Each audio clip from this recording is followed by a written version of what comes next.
And welcome to In-Game Chat for Saturday, June 7th, 2014. This is Season 8, Episode 23. I'm Scott. I'm James. I'm Dennis. I'm RJ. And Nathan is also in the booth. He is on the phone at the moment. Actually, he's calling Retro Gaming Planet. I believe there's a tournament going on this Sunday, but he's gonna find out for us.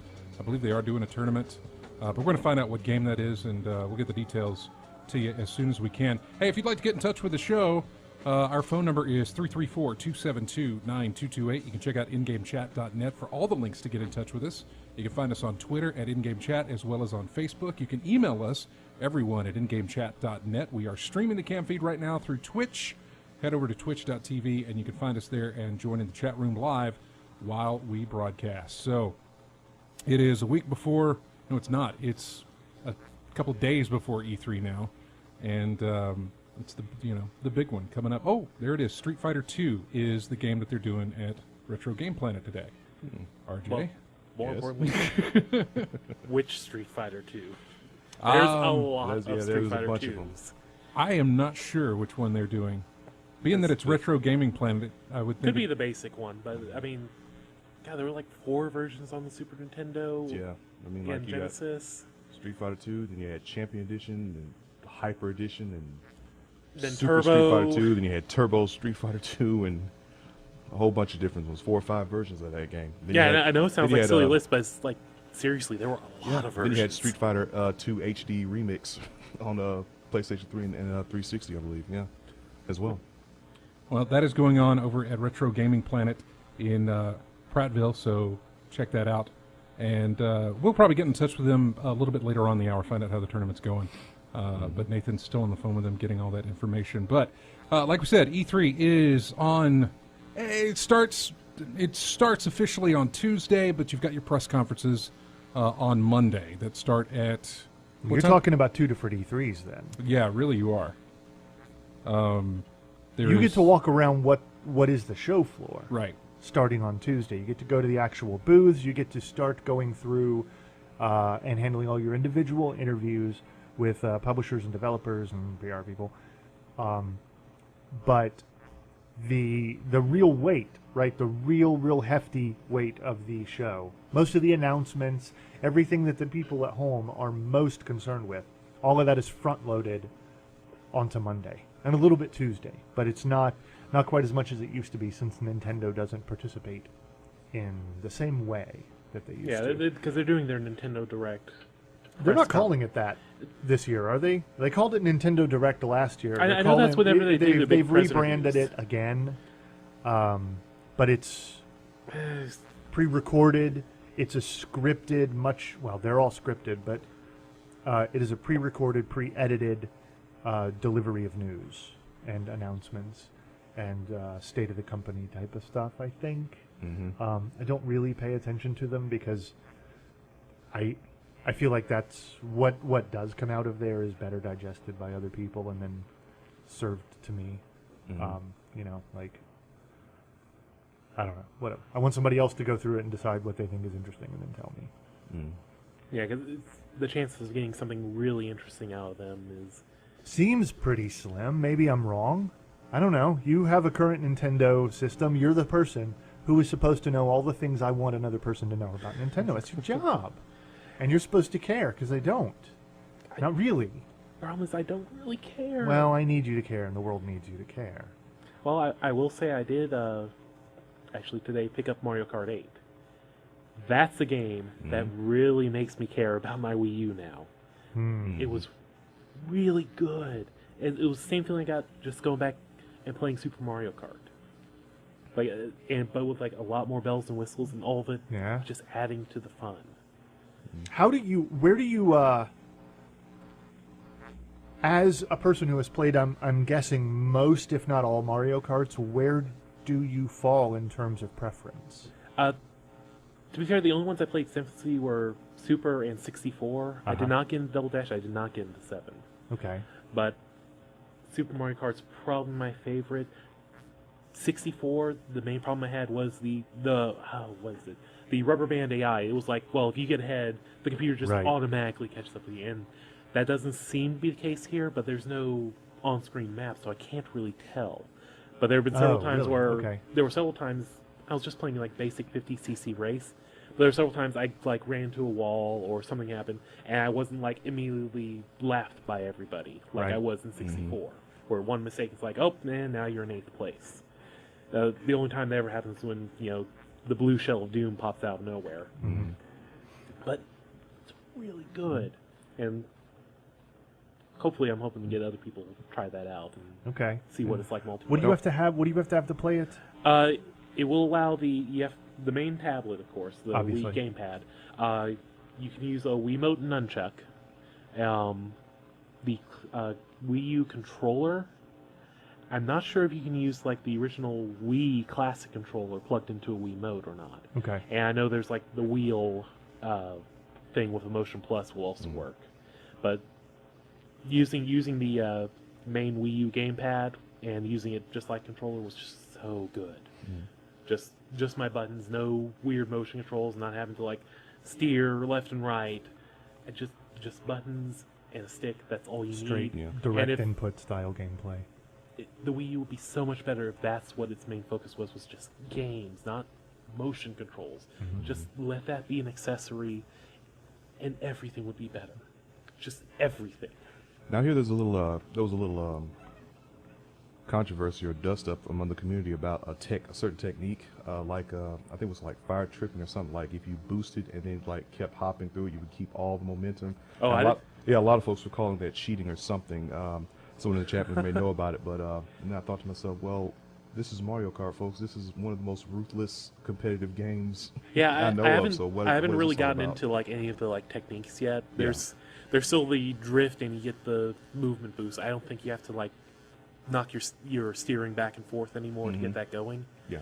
But yeah, I don't know. So I literally just did like 2 Grand Prix races today. Okay. Man, they were fun. Yeah. It's like this is what Nintendo needs if they want to be up there mentioned with the Xbox One, PS4 is more of this. Yeah. Just put out more of this.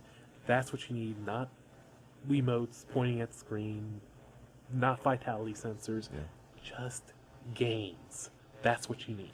Like you mentioned about the controls, if you just keep it simple, a lot more people can get into it and have no complaints. Just focus on the gameplay more than anything else. Yeah, and I will say this, like, really makes me kind of look forward to Smash Brothers now, because this kind of got knocked out apart. It's like, that's Nintendo's next big thing, and Brawl was okay. Melee is still considered like their, at least from what I've read among the tournament folk, that's still the main one you go to for competitive Smash Brothers. So I'm kind of looking forward to seeing what happens with the Wii U and 3DS versions. See what they can get the same same effect they did with Mario Kart. Okay. But yeah, I just want good games. Right. Now you have a good game. Yeah, for your Wii U. Well, I have 2 good games because there's still the one I got a year and a half ago or so, which was Zombie U, but I would like to go with less time than a year and a half for another good game. Yeah. You think it's enough to move systems? I don't think so. I don't think just the one title by itself is enough to move it, unless you were really big into Mario Kart. I don't think that alone would move it. With Smash Brothers, possibly. I mean, they do have a deal going on where if you get Mario Kart before, I think, the end of June, you get a free Wii U download code with it, which is you can get New Super Mario Brothers, the new Pikmin game, Wind Waker, or Wii Party. Okay. And basically, you just get a free code for that. So basically, I spent $60 for 2 Wii U games because I went and got Wind Waker. Okay. Which is a pretty good deal. I mean, Yeah. Wind Waker have a special place. Has a You have a special special place, place for me. right before the final Yes. boss where you just live. Wind Waker from now has on. a special place for me. It's one of the only Zeldas I ever played, actually, and only Really? especially that I ever played all the way through, even though I didn't finish it, but almost all the way through. Put it that way, very close to being done with it. I never got into any of the Zelda games prior to that, and even I think afterwards. That's interesting because all the ones that came before the 64 were pretty different from what you had. Yeah, and I don't know why. Maybe it was just a new system. Maybe it was, it was like Zelda. I'm not too interested in this. I think it started as a rental, or it started as it probably bought it at that time because I don't think GameFly existed at that point in time. But tried it, and it just stuck, and I enjoyed it, and whatever got it at right place, right time, something like that for me, I suppose, is why it stuck with me. So really like that. Mario Kart 8. We got plenty of. I can't play Mario Kart 8 by myself, though. Although it's got an online component now. Yes, it does which have is an something online that I component, never which- had with the GameCube. And I didn't have a chance to try it out yet, so Yeah. I don't know how it goes. But I know it is online. I think you can do up to 2 players local and go online. Yeah, but that's it for me. 2 games. One of which I've already played. One of which is a game that I've played before in other iterations. Mario Kart. Yeah, and So- I can only add on my previous one to that. Right. So, So for me, it's not enough yet to purchase a system. no, and it's a shame that going almost 2 years now, I think, with 3 games, that's not a good track record at all as far as wanting a system. 'Cause you look back at what we had before with going back to the PS2, it was just a deluge of games within the first year. Just everything you wanted to play. And now you have 3-4 titles. Xbox One, PS4, we don't quite know about yet because it's just 6 months in. Right. So we have just that little tiny 1 or 2. But seriously, the Wii U is at 3 with the amount of start time it had. It's that's not good. Yeah. Now you want to see, like you said if Nintendo would just keep doing more stuff like this. Yeah, Which is what, fun? Just fun games? just fun games. It's what all 3 of them need to do. Don't focus on Kinect. Don't focus on Wiimotes. Focus on making a game, putting it out there, and making it fun. Don't be like, oh well, this game had this feature in there, so let's just tack it on right there. Multiplayer, because everybody loves multiplayer. It's like if you're gonna put in multiplayer, if you're going to put in a feature, make it because it makes the game good, not because I just gotta have it in there just cause, man. Yeah, some obligatory thing like Yeah. that. I think that's what's really just brought games down these past few years. So what do you hope to hear from Nintendo at E3? Fun games. I get that. I get that. Yeah, But I can't think of anything really specific, as far as what would really turn it around, be like the Wii U is my console. I don't know. I just don't think they have it in them to make that announcement yet. I think if they had a solid year of making good 3 or 4 first party titles and get some third party support in, that's what it would take. And it's not something that's going to be an overnight process. It's going to be something that will take a year of solid work on a lot of people's parts to make that happen. As right now, it's kind of secondary. After E3, I'd probably be much more interested in having PS4 than caring about my Wii U, if you really want to get down to it. and why the PS4? Mostly it's The exclusives? the exclusives. I'm still kind of interested in Infamous. I know it's kind of been lukewarm for. I'll sell you my copy for cheap, man. By the time you get a PS4, you can probably get it for cheap. It'll Yeah. probably be on PS Plus. Oh yeah, I'll if be you all get about that. that. So Might I be, mean, might be free by the time I get one. But yeah, I'm mostly the excitement is PlayStation Now. What that's going to consist of. Yeah. I have hopes for it. I know we gotta manage our expectations. We have You to. go using a dirty word. You're using hope, I know. and that's not a very good word to use. This isn't. No, we need to think about it with This cold isn't rationality. this isn't a storytelling place. Doesn't matter. I mean- still have that hope that like something good will come of PS Now. Look, I think it will be fun if something good comes of it, right? Yeah.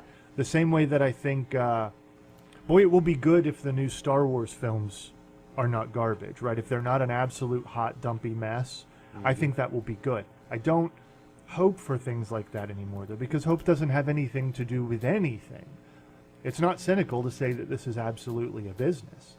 This stuff is, when we look at the industry and the business and the games the way that we do, it's because we've spent decades now, right? Not a couple of years, right? Not even a couple of generations, but hardware generations, but we've spent entire human generations paying very close attention to how these things work and why they work. Much of what makes them tick is exposed to us as a part of like somewhat public knowledge.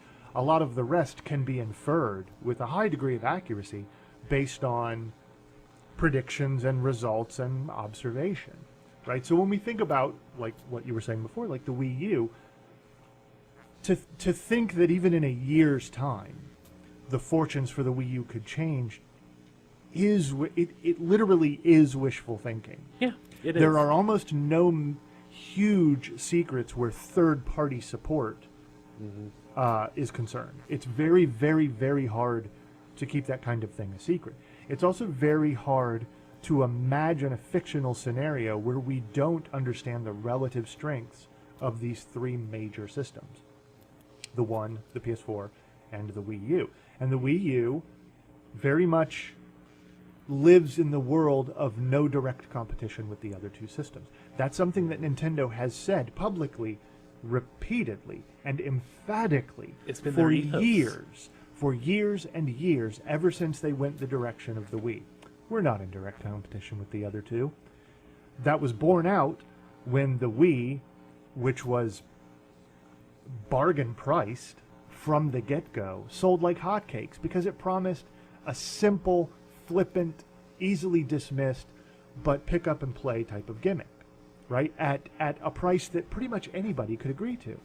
And then, when the fun was gone, the fun was absolutely gone. It was flying off shelves one day, and you couldn't give them away the next. Then they moved into the Wii U realm. And now you can't find a Wii on the shelves anywhere, just Wii U's. No, exactly. But they've maintained that same ethos with the Wii U, but they've just changed what the Wii U is about. They've made it a more powerful system, sure. They've kind of refused to abandon the notion that experimental, I don't want to say gimmickry, I don't think that's fair, but experimental inputs should be controls core and to the touch system. screens, yeah. And clearly I think that's a bad idea. The other guys think it's a bad idea. But it has locked them into a specific place. That would be bad, I guess, if they were saying, well, we really need to climb out of third place. We really have to be competitive again like we were in the 90s and early aughts. They're not. They're maintaining that same ethos. The problem is then, the Wii U absolutely is what it is right now. It has the games it has. There is a very limited library. And not much looking to be added to it over the course of the next 6 months or a year. Because again, we kind of know roughly what those things are. Nintendo, I will say, is incredibly good at keeping secrets where first-party titles are concerned. So they could come out at E3 and say, you know, this thing of whatever sort, and it could come out this holiday season, and there's precedent for that, right? There's reason to believe that could happen. There is no reason to believe that someone like me, for example, I think I grew up with Nintendo stuff the same way every other person who plays video games does. Like, are you 10? Are you 60? You have probably played some of the most basic Nintendo properties and loved them because they're finely tuned, really well made, with the possible exception of some things of the last couple of generations, right? But they're lovable for a very good reason, and they make very, very good gameplay-oriented first-party titles. That's all they can do for me. The Wii U has no hope of competing for the best platform for third-party games. So what they really need to do is sell me on the idea that I'm going to get all those things I love about Nintendo, and I'm going to get them at a fast enough rate that it sort of makes it worth spending the money on their system. And it doesn't matter who you are. Sony, Microsoft, Ubisoft, Nintendo, it doesn't matter. Game development's really hard, and it takes a really long time. And right now, anything that they're not actively working on, anything that they haven't actively been working on for years, isn't even... It's over the horizon. Yeah. It's so far away that it can't affect the futures of the Wii U. Because meanwhile, the world's going to march on. Financial quarter after financial quarter is just going to fall off the calendar over and over and over again, and you can't magic up, you can't conjure a video game. And I don't think that stuff is really in the pipeline for Nintendo. And the third-party stuff absolutely, mathematically, is not in the cards. Maybe way later. But a lot of the major third-party publishers don't seem terribly interested. I know that Bayonetta is another good example of something that could happen. And that's good if you get enough of it moving. A title here, a title there, even a handful of titles a year isn't enough to help them out of where they are. You know? It doesn't make it a bad system. It does not make them a bad company. But there is a reason why there's a lot of hand-wringing about it. Particularly from people like me, who the greatest moments of gaming I've ever had that have yet to even be matched, much less surpassed, all happened on Nintendo platforms. Most of them happened on the Super Nintendo. It would do my heart good to see that company be the kind of company and do the sorts of things they did back then. But it's just, it's not there. Yeah, To believe it's there literally is wishful thinking. There is no evidence and no reason to believe that it's happening. And that's what it worries people like me. Mm-hmm. That's all it is. It's not hate. It's not a desire to see them fail. It's a little bit of face palming, a little bit of head smacking, hand wringing, worry, and regret. That's what it is. But it's not like, hey man, if they just do this, and if this thing happens, and if the wind is blowing the right direction at the right time, that's just going to turn around. Like one day I'm going to wake up and magic, here you go, like sparkles and fairy dust, and all of a sudden they're great. They're doing good. They're turning around. Ain't going to happen. The handful of games here, it makes me think of the Neo Geo, of all things. Yeah. Because every so often you see an ad for like a game, it's like, that sounds really good. Oh, only on Neo Geo, and it's like, it was this pretty high-priced piece of hardware for what it was back in the day. And it was like, okay, I want to play it, but I don't want to spend $600 or whatever it was, compared to like 20 years ago what an expensive game system was.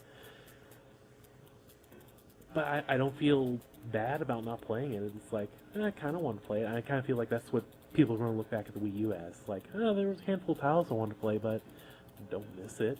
I don't feel bad about missing it. Given the benefit of looking back on it from a perspective of years, it will become an obviously desirable system because it will be $100. Let's say you never had one. You will look back 5 years from now and go, man, I can get a Wii U for $120, and there's like 6 mind-blowingly amazing games on that system. No brainer. Of course, but we're not living 5 years from now. Yeah. They're living in the day-to-day, the quarter-to-quarter right now. They've got Scrooge McDuck money bin levels of money. So does Microsoft. That stuff never matters. You know that I'm lying when I say it. It matters a little bit. But when you're not selling systems, when you're not moving units, when your attach rate is really, really low, it doesn't matter if you're sitting on vaults of stuff. It's like an educational endowment. You can't just reach for it anytime you want. That's inherently damaging. I hate talking about this like a business. I do. None of us ever really should have wanted it to be a big business, and we all did. Right out of it. It just used to be a lark. Yeah. It used to be possible to be a runaway success if you sold 400,000 copies of a video game. Just, it was great. Good job. Pats on the back for all 25 people who work in the development studio. It's become a horrible business, and everything that it does isn't about fun anymore. It isn't about lighthearted interaction. It isn't about the exploration of virtual worlds or the examination of impossible scenarios through gameplay. It isn't about any of that crap anymore.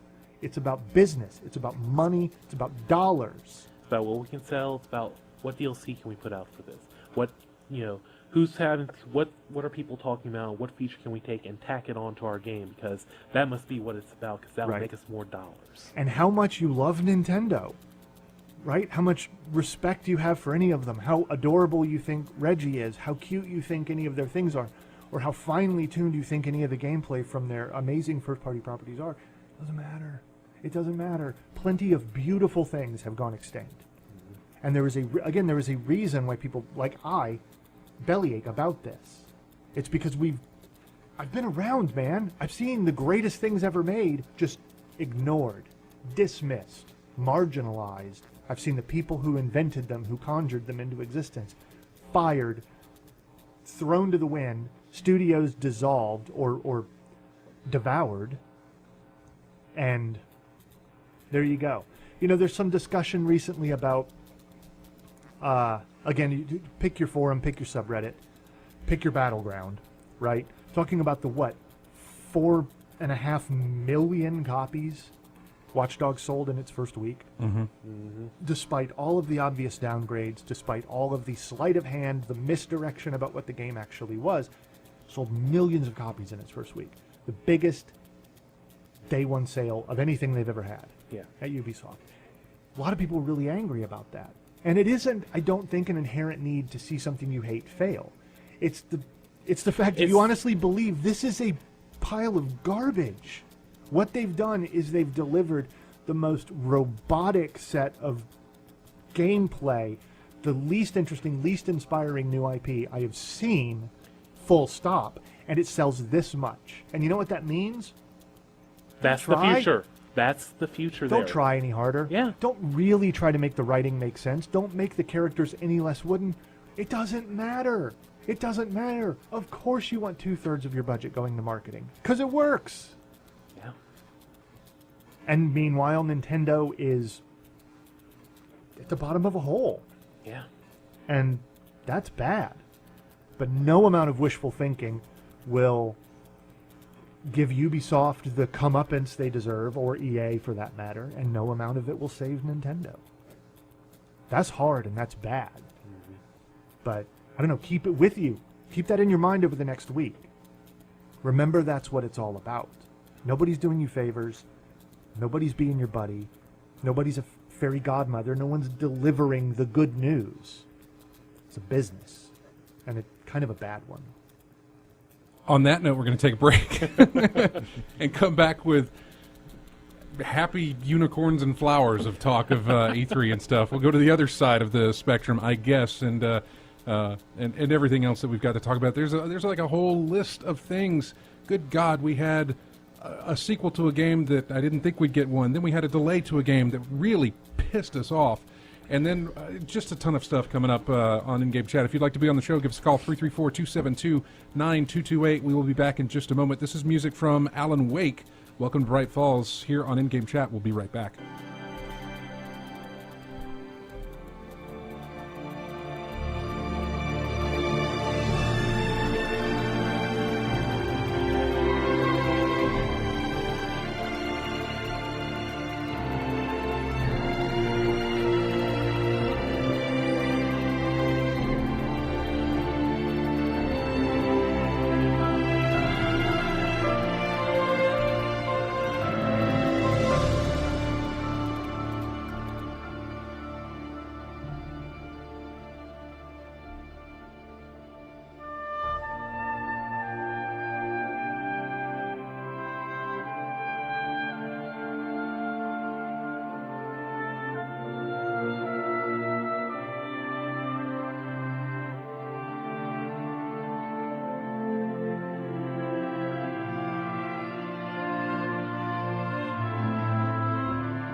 the display itself, the physical display, the monitor or the television, which is very much a part of how that whole process works. 60 is always, always, always, always, always better.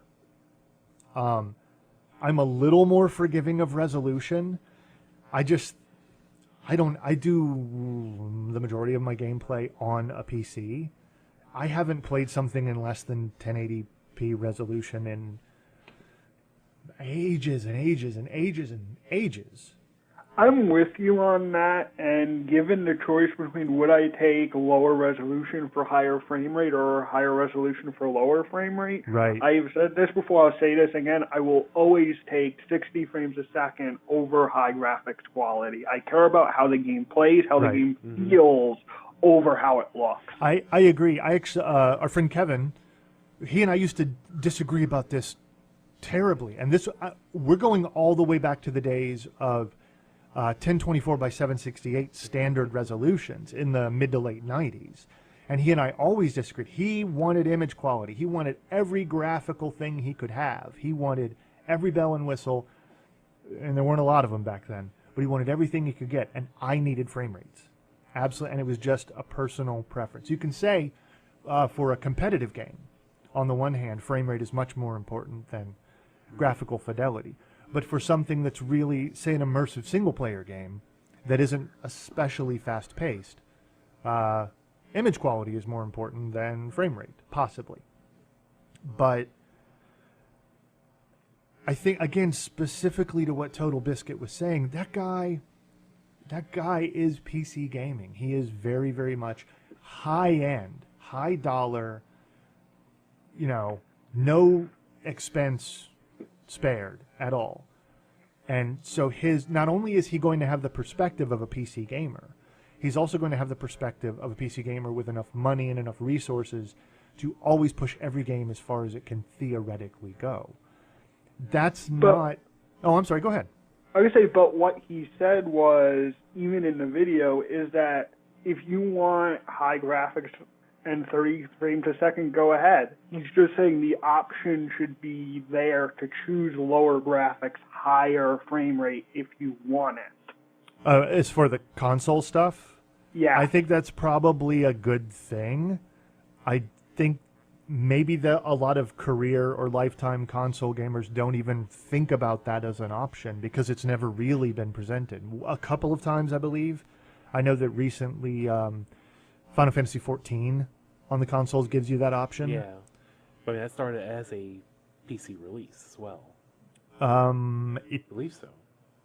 did. It was on the PC before it was on the console. Yeah, I'm thinking purely of the recent Right. reboot. I fully agree with him. I really, really do. But I also, it seems to me there's a lot of question of like, is a game 30 frames or is it 60 frames or is it something else? Is it variable? Is it locked? Is there a minimum? And I've spent so long on the PC that to me, performance and image quality are this indistinct kind of cloudy spectrum. Sometimes on some games, I really am going to see exactly how far I can push my performance. And I can play at 45 frames per second for a single-player game that isn't demanding an awful lot of me. I'm not a snob because I've never been wealthy enough to be a snob. I've never been able to throw that kind of hardware at a game. And I don't like compromising performance. But, so while I agree with him, I don't know, I feel like the whole conversation has a tendency to run toward absolutes, if that makes any sense. But if you want an example in the other direction, look at Nintendo. Their systems tend to be, for the most part, the weakest systems, but every single game they make is 60 frames a second. Nintendo gets why it matters. Right. And I think they're able to dial that in a little bit better because they're in such total control of their art style. Mm-hmm. It allows them to take shortcuts, or that's not fair. That sounds like a pejorative. I don't mean it that way. They're able to target 60 frames per second, and then they are able to do whatever they have to do to make sure that happens. I think that's great. I think that is a really, really wonderful thing because I am a firm believer in the fact that you absolutely can tell the difference between 30, 45, and 60. Or I can. Maybe there are people who can't. But I can, and I wish that it was absolutely targeted. But it's also true that if you want to hit 60 frames, you're going to make compromises in other places, most likely. So I don't know. As a person who just likes video games, I'd be lying if I said that I felt really bad about how certain things have been on the consoles lately. You're hitting 30 frames, and yeah, I believe things should absolutely be pushing maybe one absolute, 1080p or 60 frames or something like that. But also, the fact that Watch Dogs is, what is it, 900 on the PS4? PS4, like It's coming out of the frame buffer, it's like 900p, and then it's 30 frames per second. And I have to be honest with you, that's the least of its problems.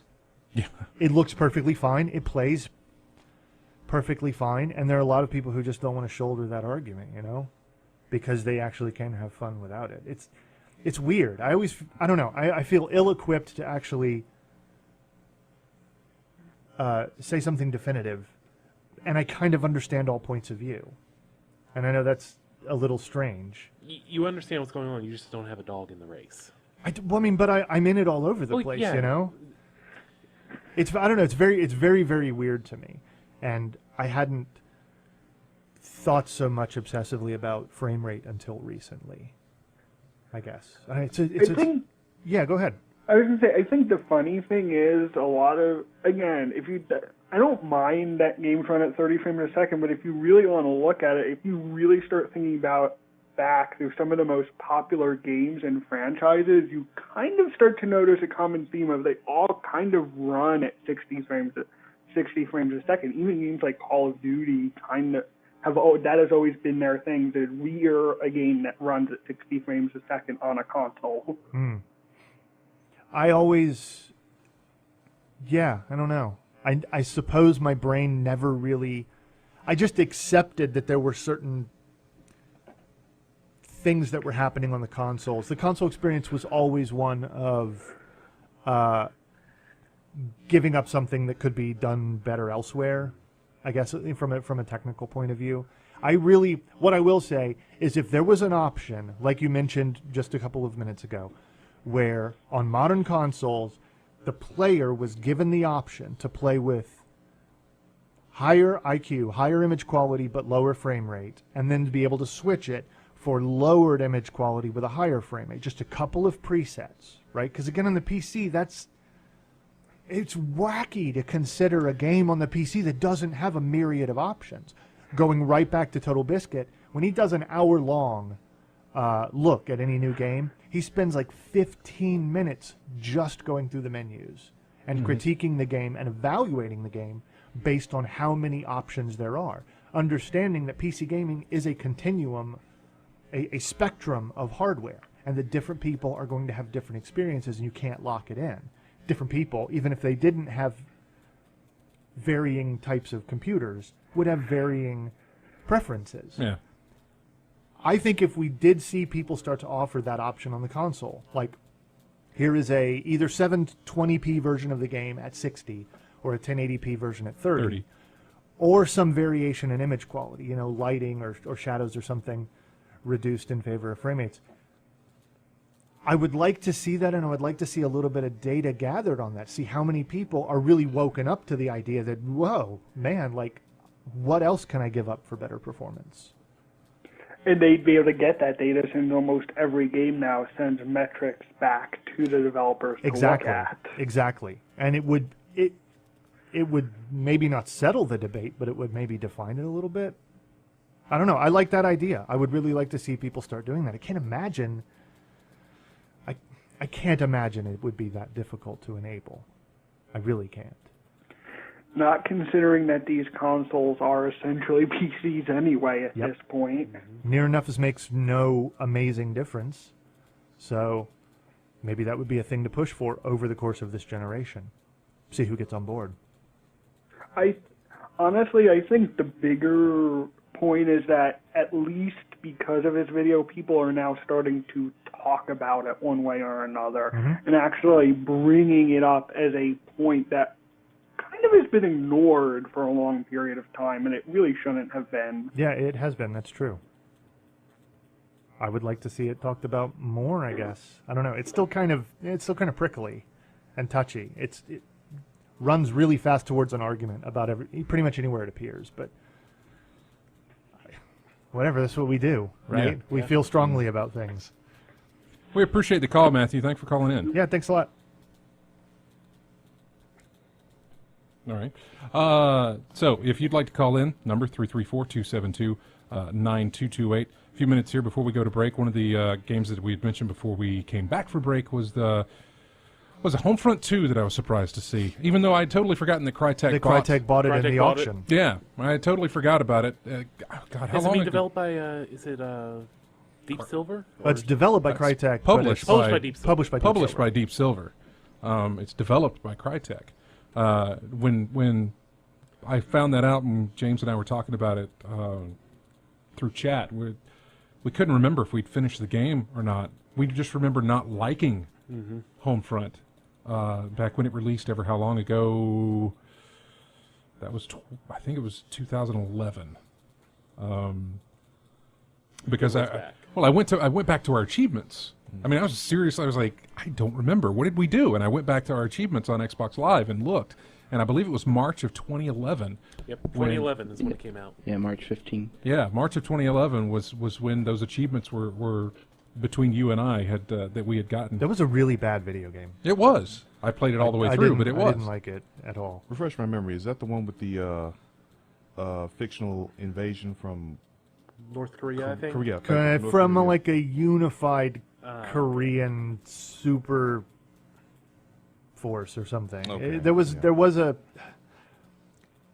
put really simply, really quickly, it was originally supposed to be the Chinese were going to wage somewhere near the middle of the century or past the quarter century mark, the 2030s or something like that. I can't remember specifically, but it was the Red Dawn scenario, right? Yeah. Not only did other people grow to power, the United States receded from power, and we lost a lot of support from our allies, and there was like some famine and an energy crisis, and the economy suffered greatly.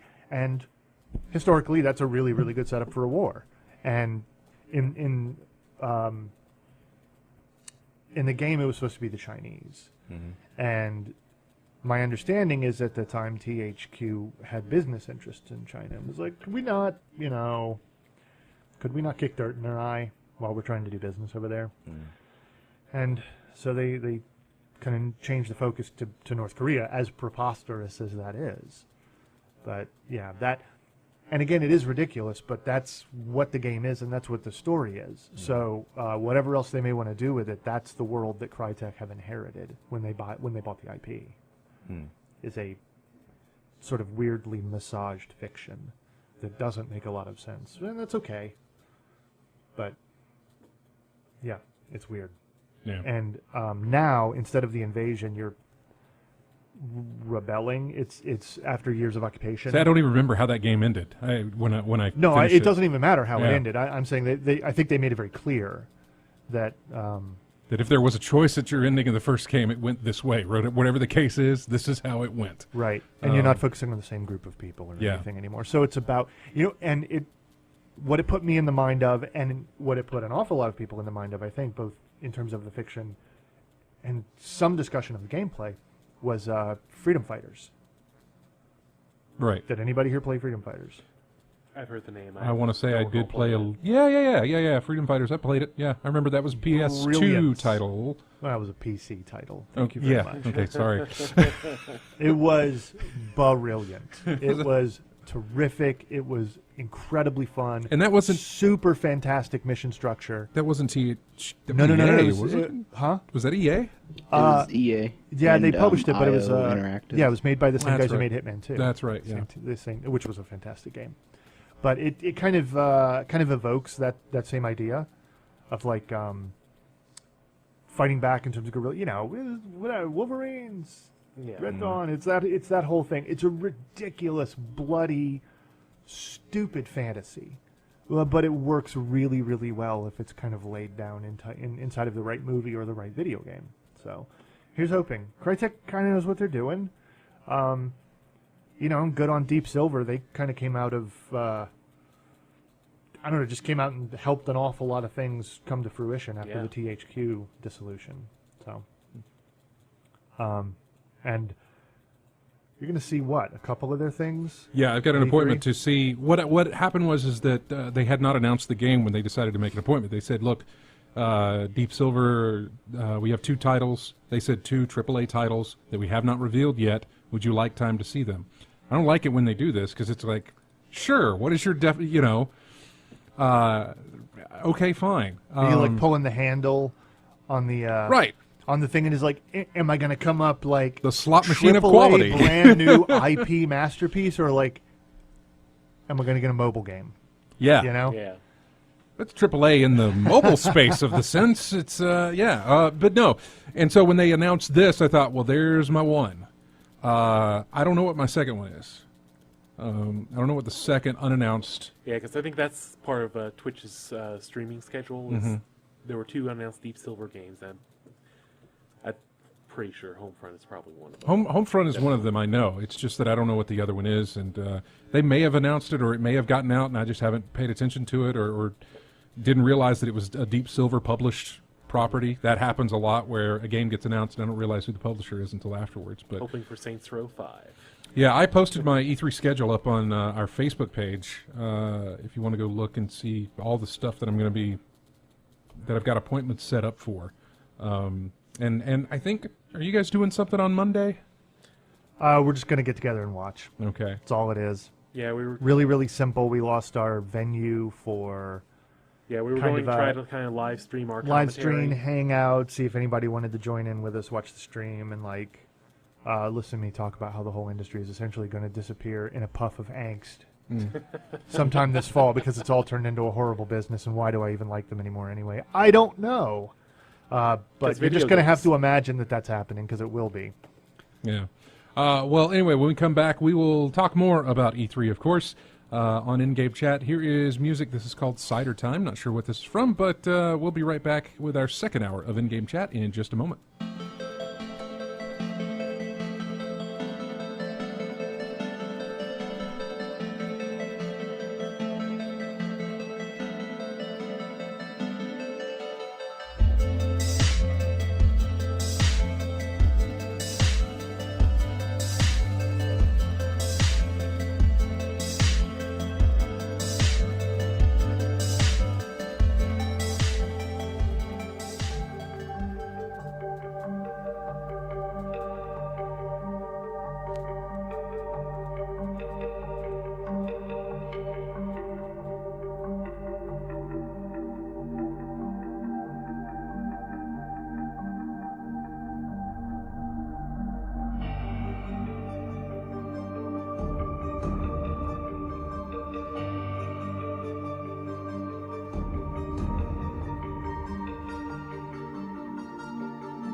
And welcome back to in-game chat. Music there from Riven, one of my favorite games.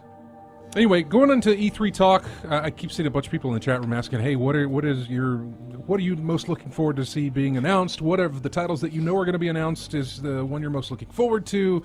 I know which one you're most looking forward to is Pinball FX2. Oh well, that's already been announced. I'm gonna. Oh, yeah. And I've got an appointment for that too. That's where you're going to be, like all of E3. We all know that. Well, Yeah. you can have several different questions, right? What Yeah. What of the things you are certain is going to be shown are you most interested in seeing? And maybe we should start with the And what press are you- conferences and just go down that list. Well, I mean, I'm assuming that's when the majority of things will be Exactly.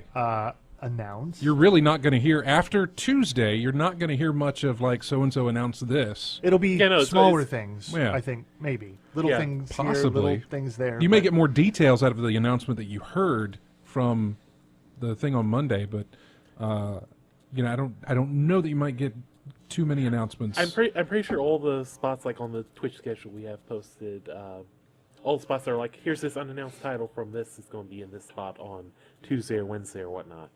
Those will all be filled in by the end of Monday. We'll know exactly what they are. Yeah, more than likely. Very much you will. So let's start with Monday in the morning.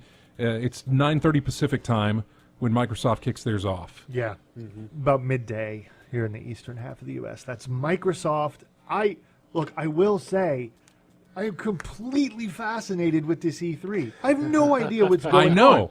I know. It will either be just pants. Abysmal. It'll either be just the dullest, most rote and boring thing we've ever seen, or it'll be fantastic.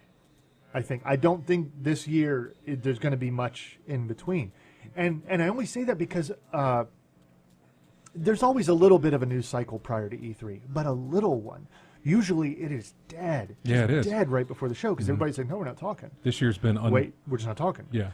Tons of people have made certain things clear, like, hey, we're just going to announce this. We're talking about this. Here's this thing. It's announced. You'll hear more later. Okay, so that puts the announcement out of the way. That puts the big, ta-da, big stage presence stuff out of the way. Yeah, It's it gets just the announced. surprise out of the way. Right. There's also more than a few things that have come along and just said, nope, we're pushing back till next year. Never mind. We were too aggressive. We were maybe hinting that we were out this year. 2015, just we're not talking about anything right now. Don't go asking. Don't go bugging us. Don't expect anything. We just want to let you off the hook. We're coming out next year. We're not talking right now. Which, so by the don't way, look for us. Honestly, I actually kind of appreciate that. No. I'm not saying that's a bad thing at all. Yeah, no, I know you're I not. am very frustrated by things getting pushed back, but that's because I want to play those things. Yeah. But somebody's saying, "Look, we're pushing it back, and we just don't have anything to say right now." But don't. But Far better way of handling it than BioShock Infinite or Watch Dogs did, or just than letting it go without anything. without and then, anything at all. It's a much better way to do it. And So then what you it end up on that game seems- trailers list of where was this at Right, E3 right. type thing. So, what it seems like is that one of two things have happened, both things maybe to some degree.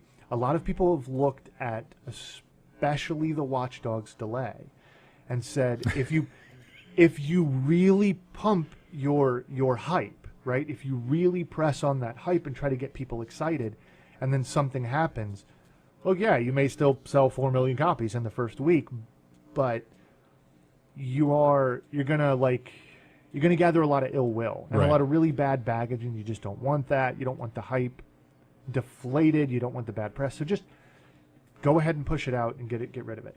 Second, a lot of things that they don't genuinely have room for, that there's so much stuff they want to talk about, so many genuine secrets they want to talk about, that they're clearing the dance floor for the real surprises, for the really, really cool stuff.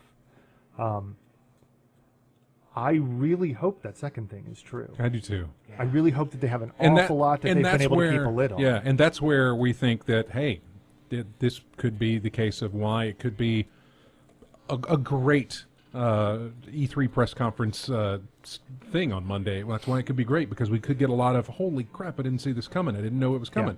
Or we could get, oh, here's our Gears of War thing that we're doing for this. Here's our remake for that. You already know about Sunset Overdrive, but here's some more information on that. TV. Also, we've hope scored not. a deal for all these different apps that you don't care anything about. We already know HBO Go is coming, Yeah. which was really one of the only important ones I was looking forward to, and I know a lot of other people were looking forward to. It was one of the only things conspicuously absent. Really, it really was. From both of the new systems, actually. But I think you'll see a lot of that as that, here's another 90-second trailer for Halo 5 that gives you no idea of what's going on, but it's enough for us to introduce Halo 2 that everybody was asking about, or the Halo anniversary, or the Halo The big collection. Yeah, the yeah. mainline series collection. I really do want to hear more about 5. I care.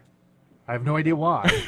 I can't figure out why, but I kind of do, and I sort of enjoy being wrapped up in the Halo energy that other people have, and that I'm terrible with the game competitively, and I have never felt like it lives up to its own promise in terms of the narrative and the story and everything like that. It's all kind of there, but it's just not dealt with very well, in my opinion. But somehow, I'm still super excited every time there is one. They had already announced that they're going to do the Connectless Xbox version. Right? No. That's Yeah. that's Yeah. already done. It's already and done. the associated price drop, the possibility of clawing back some performance from a Connectless, some GPU performance from a Connectless Xbox. Yeah. Do you guys think it was a good or bad move, dropping the Kinect before E3. Good move. Good move. Good move. It gave them time to I agree. actually. I don't think it's something they could. Anytime they did it, it was probably going to cause them it was going to create a real pause, right, for them to move units without a connect into the channel. Mm-hmm. And, they were going to take that month or that 6 weeks and not really have much in the way of sales.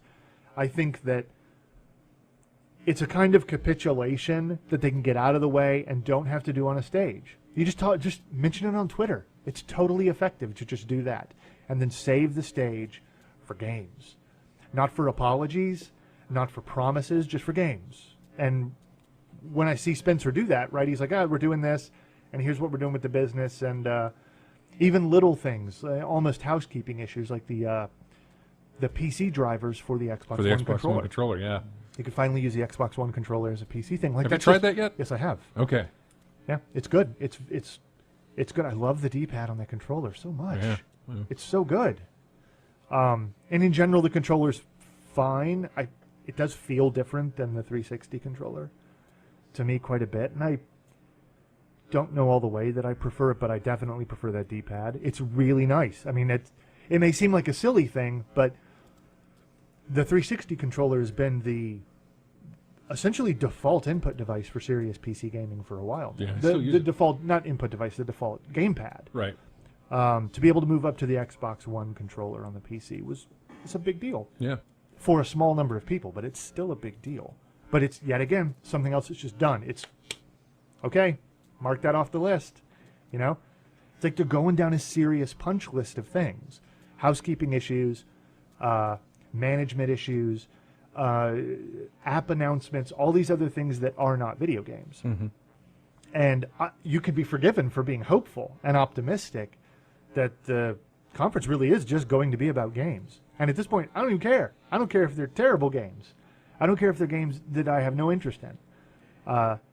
If you're just really going to talk about the library that you're going to put to work on your console, Which you need. which you absolutely need, you're doing the right thing. And that's good. Yeah. And I'm going to let myself believe that that's what's going to happen. Is there anything, Dennis, RJ, Nathan, anything you guys are looking forward to from Microsoft's press conference? I haven't thought about Microsoft at all. Well, yeah, I've never. Yeah, I mean, I'm sorry, I brought you into that conversation. I can't think of anything really that would just light a fire under me and make me be like, Microsoft, but Yeah. I do agree with what someone said in the chat that I would like to see Microsoft's point of view with indies, just to see what they do. Oh, right. Maybe If they try to. They got a long hill to climb on that one. Well, yeah, After and that's- Sony yeah, said, "Hey, that's if you guys want to display at what was it, Gamescom or Tokyo Game Show, we'll foot the bill for that. All but- you indie guys." So Jeez. I'm curious if Microsoft will kind of try to compete. with I that. think they will. I think it's kind of obvious that they're really looking to reverse themselves. After some you of their dropped policies. a Connect, after you release your console without the thing that you said you couldn't release your console without, I think you've got room to do a lot of things that. There's nothing you can't have been wrong about. Yeah. Which can be both good and bad. It depends on how they kind of wield. It depends on their stance. Now, it just depends on what they do.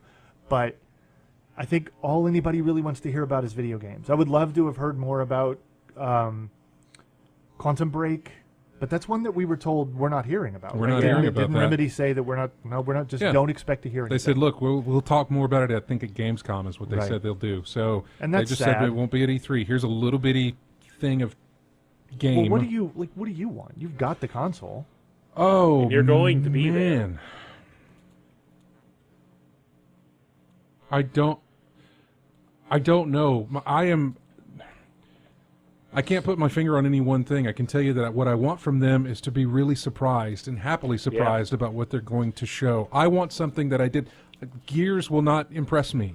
Halo 5 will not impress me. I know it's coming. It's just that them talking about it. I want Its existence won't surprise you. Right.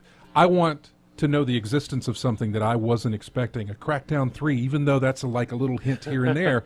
And You even though can't you can't really identify what you're not expecting. I know. You just want them Yeah. to come out of left field I with know. something so you can be like, Yes. what? Yes. ODST2. That would be something. Sure. But That's actually not a horrible idea to kind Yeah. of always have the little band of ODSTs moving narratively through the cracks between The games? mainline Yeah, series. yeah. That would be that'd be really.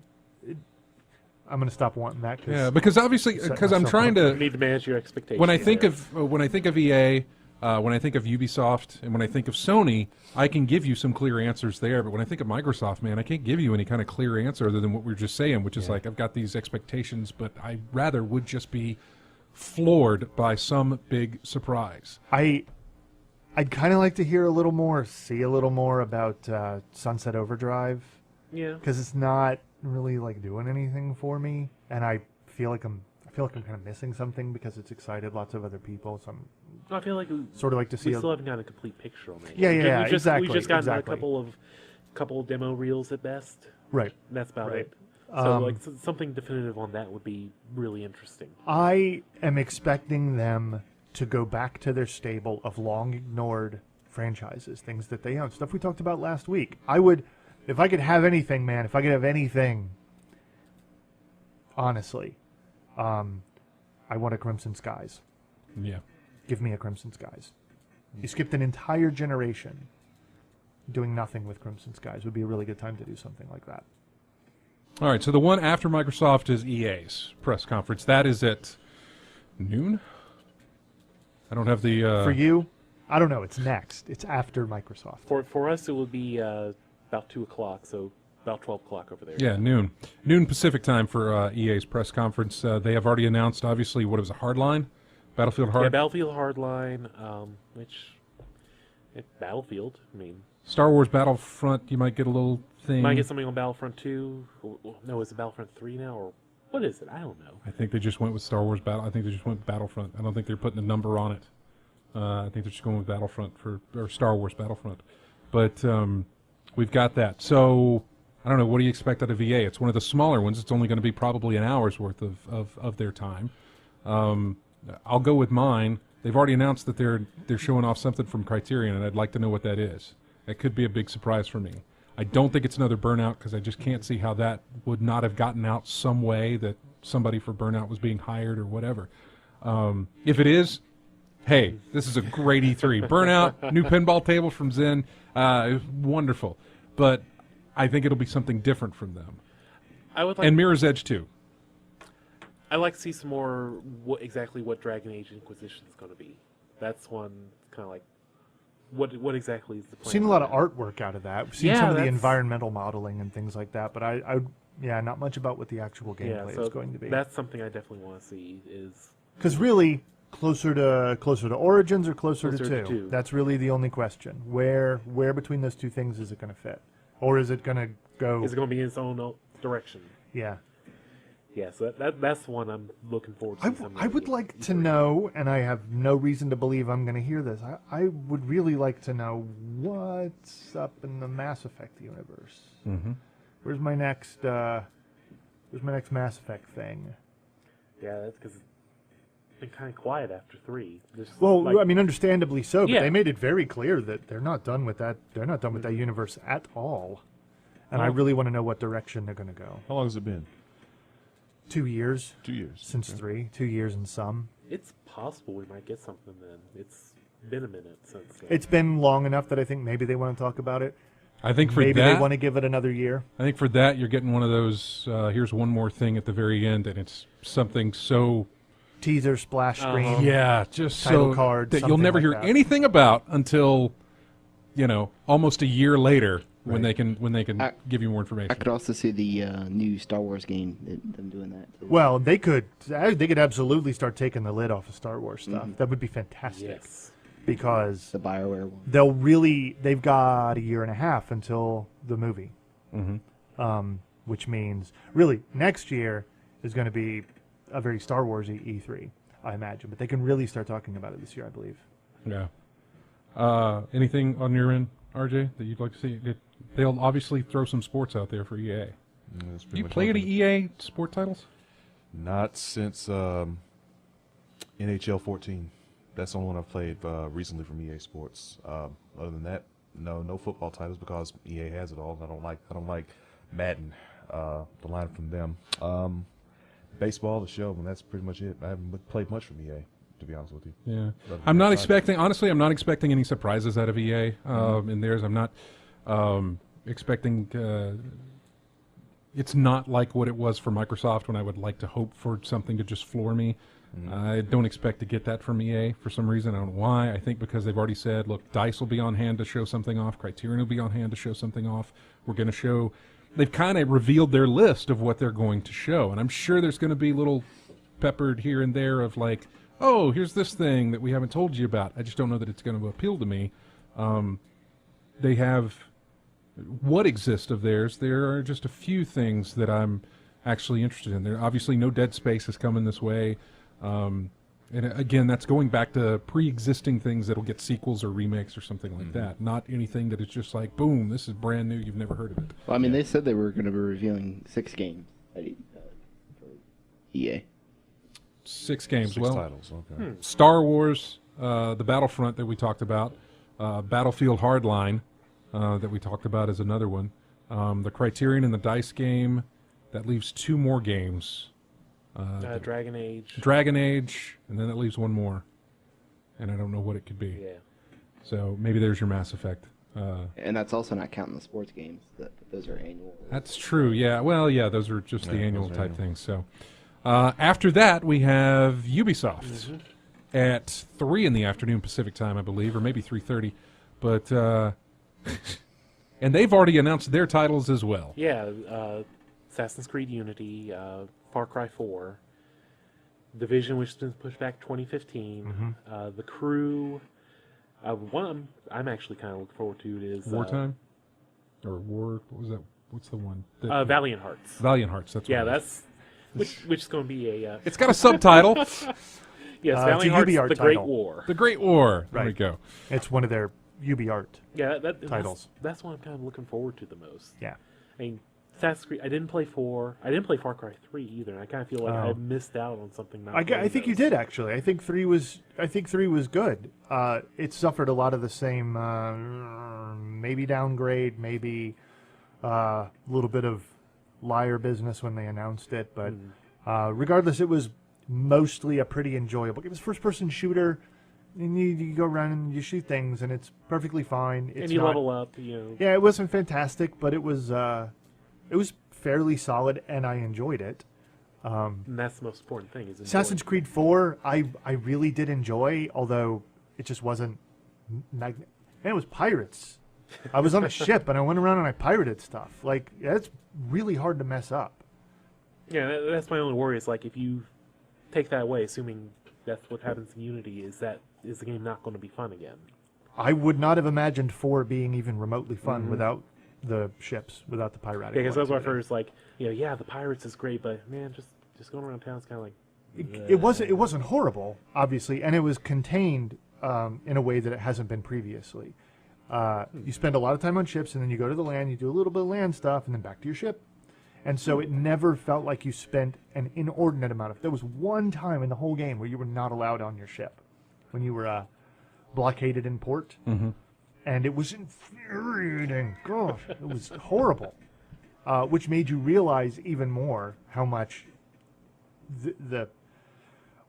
all of the sort of positive feedback about that game really depended on the high seas warfare, and just kind of not even the warfare, but just like, I'm going to sail over there and my guys are going to sing a song and it's super great.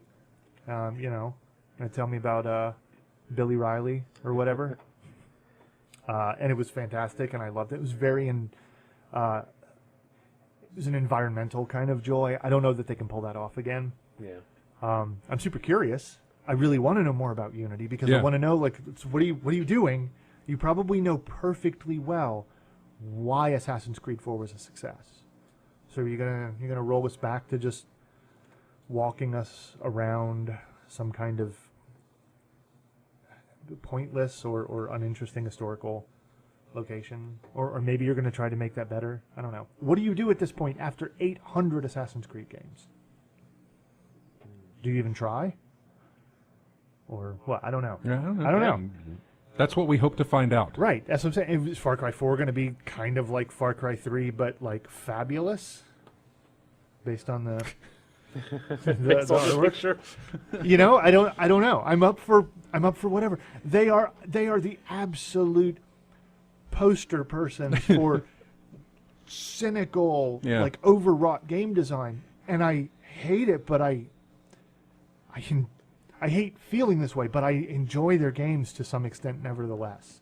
Even games like Watch Dogs, I find some enjoyment in. Yeah. It's a little bit despicable, and it makes me hate myself just a little bit. But whatever. Whatever. I'm yeah, gonna play it. You found the fun thing. I get something out of it. If as far as like something that isn't announced, if they like just came out of the blue with something, I would like to see a sequel to the Prince of Persia with Elka. Oh, sure, Yeah. sure. I If could we do were- more if we Prince. were That was a just- really good game. Yeah. That was really fun, and I understand why certain people didn't like it, but I'm all for maybe some more. I of mean, that. it got derailed because of the movie coming out, and they were like, "Well, we have to go back to this other." Sure, world. right. So I would like to see that picked up, or even like a whole new thing. Yeah. Yeah, that would surprise me seeing a Prince of... First off, it would really surprise me seeing a Prince of Persia based on that Prince of Persia. But it would still surprise me to see a Prince of Persia announced. I would really enjoy that. Yeah. They always Ubi always swings pretty hard though at the end of their conference. They right? do. Like as you're, I mean, They've started that with... They started it and with they Watch get so Dogs. tricky, like because you were like out of your seat, out the door, got to Uh-huh. get to the Sony conference. You didn't even see the original Watch I Dogs didn't. unveil. I had to watch it on my phone. Yeah. Because I had Because to- I remember messaging you with all sorts of incoherent. I was like, I don't know what you're talking about. And you're like, And I then you don't say know. everybody at the Sony conference you were talking to was like, "Did you see the?" Yeah, the they were all thing?" talking about that. Did you see this Watch UB Dogs is thing? UB is really really good at doing that. Yeah, they're, yeah. they're at, and it's like it's almost worth it, right? It's like even that Watch Dogs 2012 reveal. It's like the first Star Wars Episode 1 trailer. That trailer was great, man. It was a terrible movie cut together to look like a brilliant 3-minute ride. You know, Ubisoft is really good at that. I'm just kind of hoping that they maintain that trend, that they have a little stinger at the end of their conference. That's just here's another. Here's another unannounced, you never knew it was Right. coming title, and I think they will. I just don't know what that'll be. It would be awesome if it was Prince of Persia. I think part of me wishes it would be, and then part of me's like, well, yeah, but I don't want to get the. I don't want to fall in that trap again of just like, oh, this is what. Wait, no, I can't do that. And maybe that's the way you look at the entire. Maybe that's the way you look at the entire show. Is anything that's announced, don't hold on to that release date. Just just enjoy it for the time that it is, and then wait and see what happens afterwards, because things just don't ever seem to stay in the same place. Too eager to get it out there and to talk about it as well. Okay, we're going to take a quick break. When we come back, then we'll hit up Sony and close out the rest of the show. If you'd like to get in your thoughts, you can. 334-272-9228. We will be right back with the final segment here of In-Game Chat. Here's music from Sonic 3.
And welcome back to In-Game Chat. Music there. Well, this would be a great surprise. Rainbow Six 3.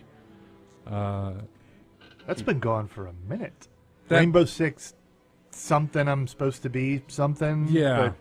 But, nope, just kidding. I'm not real.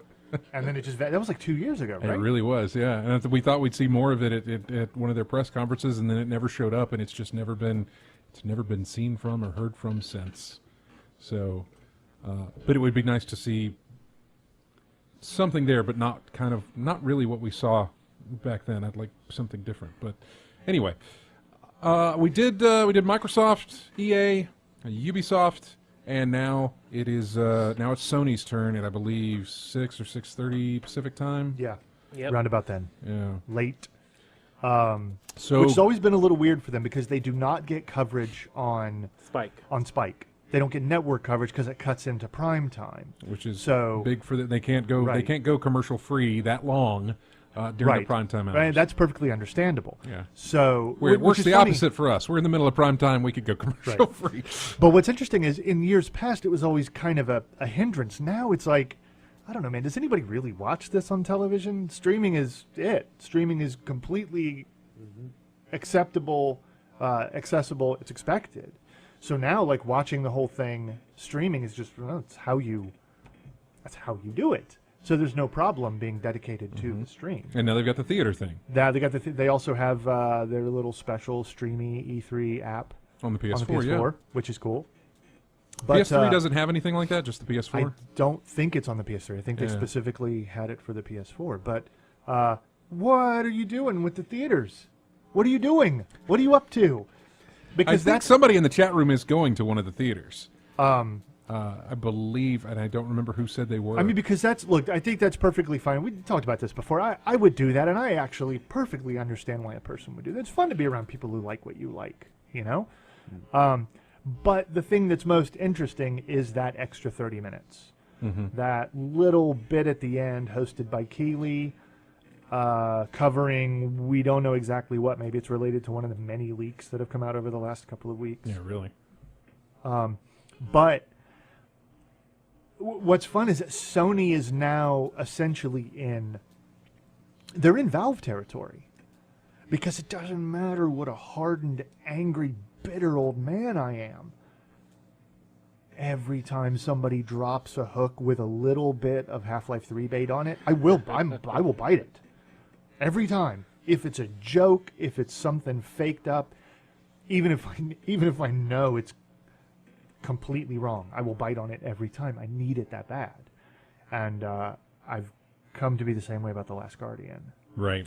from Sony. If there is just any little Yeah. gap in evidence or coverage, anything at all, in my mind, The Last Guardian can slip right through that gap and become true and real.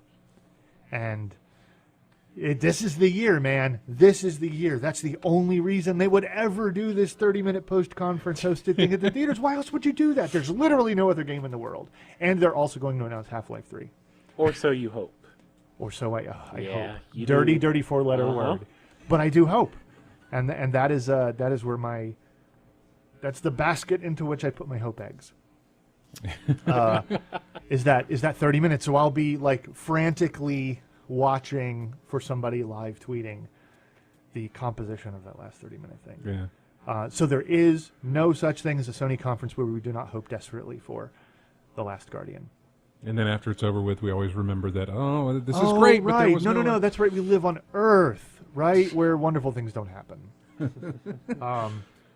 Because we're not supposedly hearing about, not that these are Sony properties, but having been shown previously, Square Enix stuff is apparently not really being shown. They have nothing to say about Kingdom Hearts 3. Man, They have nothing to say told about you- Final Fantasy 15. Yeah, I told you guys Yeah, this whenever, I think we was off the air last week when I said, hey, I'd made my appointment. Or no, Square Enix got in touch with me about making an appointment, and they said, here's the games we're showing. And it was all stuff that exists or that is already out. It was nothing, there was no Kingdom Hearts 3, there was no, what was 15? There was no Final Fantasy Final 15. Fantasy 15. They were showing Final Fantasy 14, maybe an expansion of that or some add-on to I that. think so, They were yeah. showing Murdered Soul Suspect, which came out Tuesday, and then they were showing one other game that... Probably 2.5. Kingdom Hearts 2.5.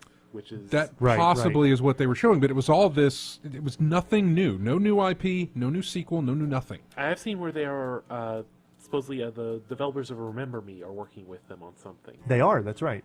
but that's about all I know as far as unannounced Square Enix. And I think for a lot of Square Enix has stuff that I'd like to hear about. I'm not sold on the current, what I perceive to be kind of like flaky state of Final Fantasy.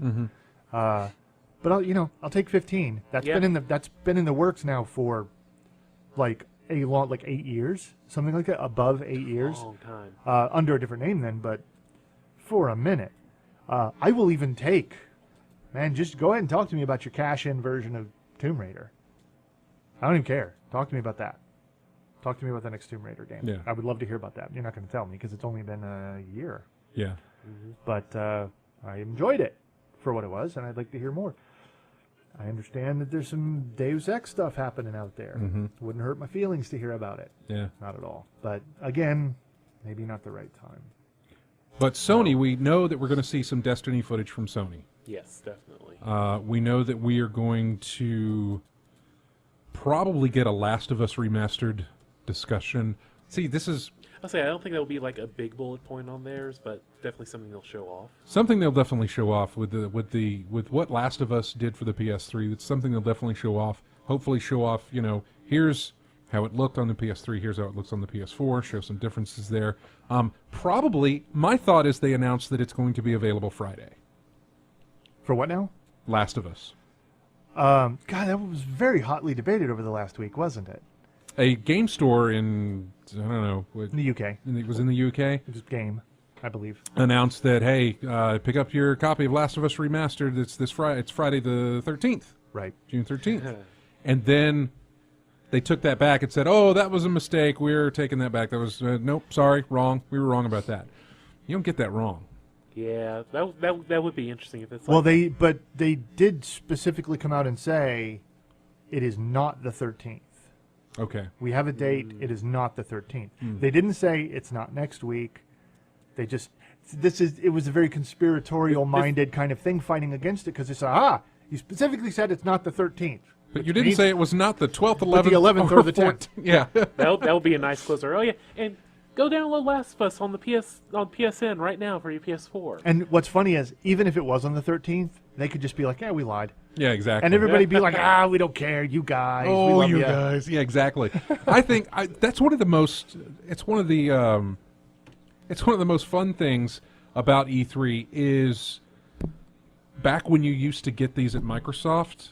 Hey, Yeah, our yeah. demo is online right now. Your Or device, your the console new- thing is plugged yeah. right into the internet. Just have something. Just like squirt me out a little bit of reward. Yeah, this new for version of the tuning console in. will be available starting tomorrow morning, or this game will be available starting. It's super great. There's a reason that people really hope for that because it's so awesome.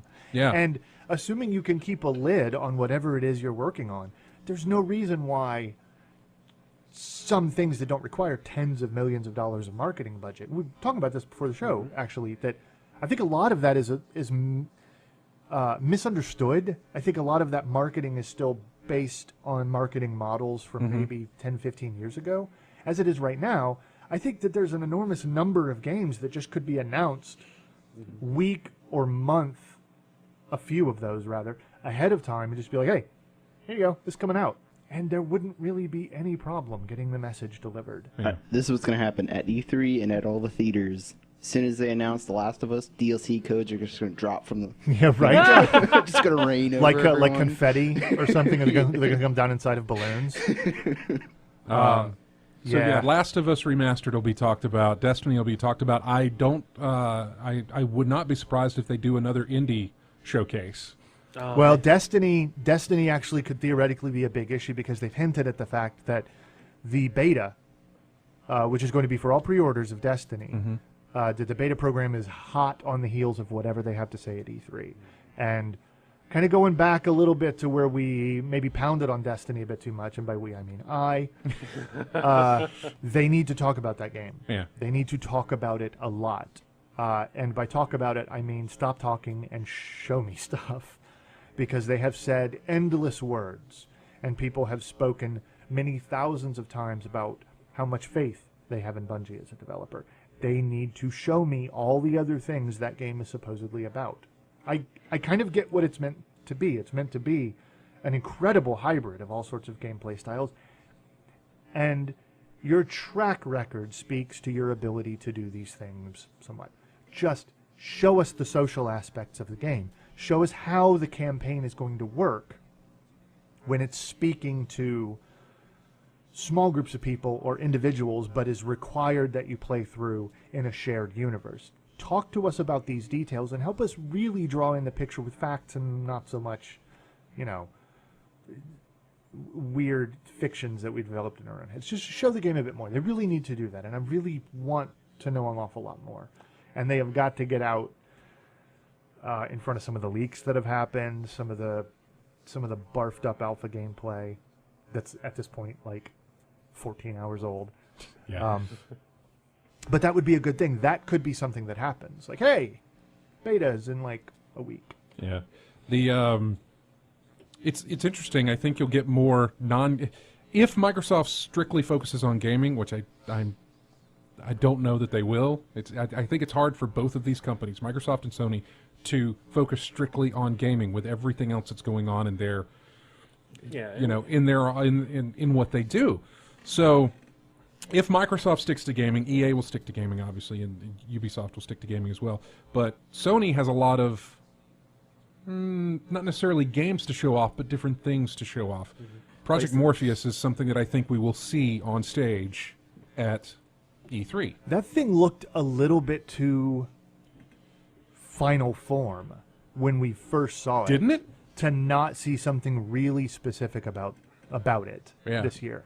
Maybe not a launch this year, but if you can't put that thing on your head in like 4 days, I'm going to be upset. Well, I do know that when they were showcasing it, that whatever the headset? Yeah, unit? When they had it, they had said on Twitter, I forget who it was that said that what it looks like now is nothing what it'll look like on release. They have well, then why does it look so cool now? It looks super cool. That's just a rough model. Well, of what that's they want dumb. It to look like. Okay, because it looks cool. Yeah, that's what I thought, and I was like, well, why are you going to change the design? I mean, people kind of already refer that, and then seriously, I put that next to my Oculus Rift headset. You're going to pick the Morpheus every single time. As far as it was showcased on the show last night, Jimmy. Yeah, that's right. It was actually shown on Fallon. Yeah. And it was still the same, and I thought it was going to be a little bit different. It was the exact same thing, and I was like, well, when are they going to change it? Thanks a lot, Nathan. Yeah, so Project Morpheus maybe being one of those. Maybe PS Now. Maybe they've changed their mind. PS Now is the other thing. Yeah. Now, they really do have a lot of stuff in the stable, right? It really makes you wonder what they're going to call out onto the floor. I know, yeah. I'm going to grit my teeth if they just... Because they are Sony, right? They are kind of stubborn in their own particular way. When they could be showy, when you desperately want them to be showy and extravagant and promise you the world, sometimes they're like, well, we're just not really talking about that right now, so just... They could do all that, but if they show The Last Guardian, you won't care. It won't matter. Yeah. That'll be it. They could say, by the way, PS4 price is going up, PS Plus price is going up, we're canceling backwards compatibility. Go get 2 jobs to afford your PS4. Right. Yeah, we're doing all this stuff. Here's The Last Guardian. We love you, Sony. That's it. Yeah. That's all it would be. Here's the money for whatever. They could announce The Last Guardian for the PS3 and people would still be happy. PS3 sales spike would be huge. Yes. From everybody that sold their PS3 to get their PS4. Yeah, somebody said it in the chat room earlier. They could announce it for Vita. And then it'd be like, you know what? I'm cool. And then they would be able to showcase it with PS Now on your PlayStation 4. Right.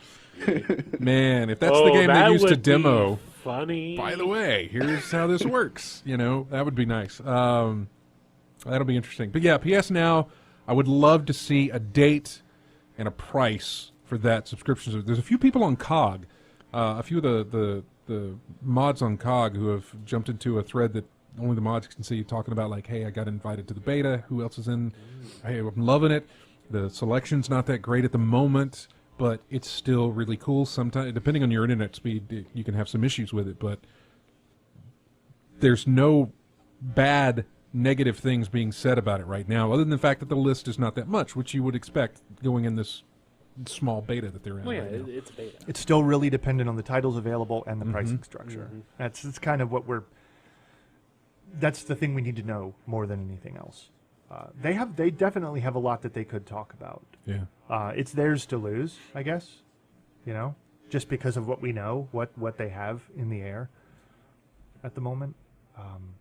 Uncharted their first 4, part- obviously. Yeah, I mean, you know that's there. You know that's there, and you know not to really be expecting any other Last of Us information because Bruce and Neil are both. They're running Uncharted 4. Right. They're doing. And I don't know that we're going to see much of Uncharted 4 after. I mean, it's obvious. Maybe they've got something ready, but after they canned the Stashwick guy, who had done like 4 months worth of work, sure. it's like They may actually have gone pretty far back in the design process. So they may have nothing to talk to us about with Uncharted 4. They may use Last of Us to fill that to fill that gap of Naughty Dog's time on the stage or something. Maybe that's the case. Yeah. I don't really know. And I'm trying to think. Maybe God of War, possibly. Trying to go to their. I'm trying to. They go to do their have a lot happening Ratchet and Clank with first party stuff. Yeah.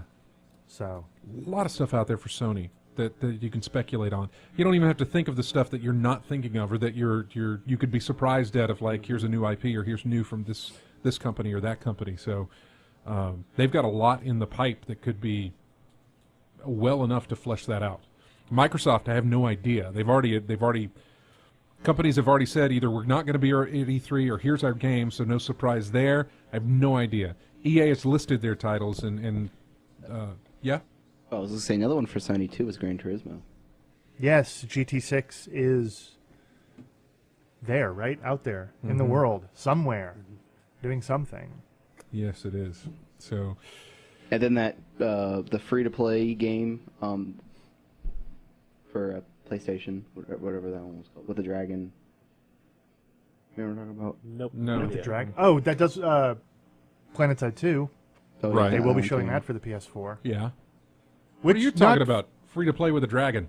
Hold on. Let me, Okay, look that up. We'll come back. Go ahead. Play outside One, too. No. That's finally being shown, which I think, if you're coming from the PC side of things, I can't exactly say what sort of opinion you'll have about it being on the PS4, but there are an awful lot of PS4 owners who have had... Deep Down. Oh, yeah. That's That right. guy. Oh, and I what's the gotcha. other one? From Software's title. Oh, the Dark Project Souls Beast. one? Project... Yeah. What in the world is this? Is this more Souls, but is this like Shadow Tower or whatever it is? What is this? Oh no! This thing. Tell me what this is. Yeah, that would be fun. I would love to know what that is. Yeah. But yeah, I think there are a lot of people, a lot of PS4 owners at the moment who have had a ton of fun with stuff like Warframe or no, what is it? The one War that Thunder? War Thunder is one. Yeah. Is that That's out.